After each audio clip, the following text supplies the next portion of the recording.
Hello everyone, and welcome back to History Reruns. On the schedule for today is the continuation of the War for Independence video with the events that happened directly after. The Civil War. The government had officially split, having a ricocheting effect through the whole of Ireland. There are now two governments looking for control with two divisions of the IRA following them, known as pro- and anti-treaty.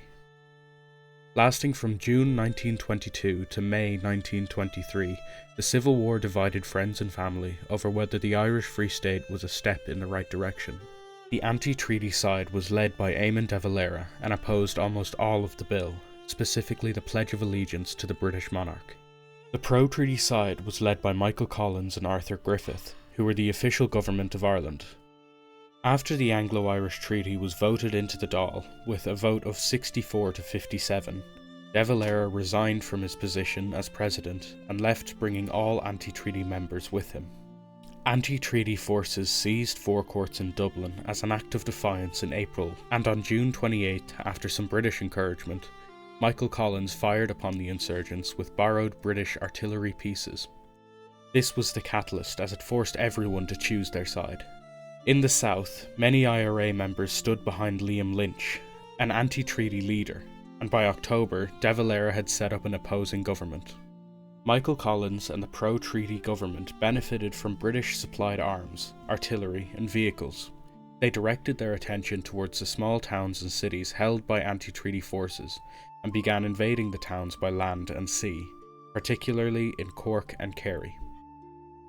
These were largely successful, but the anti-treaty side switched to using guerrilla warfare.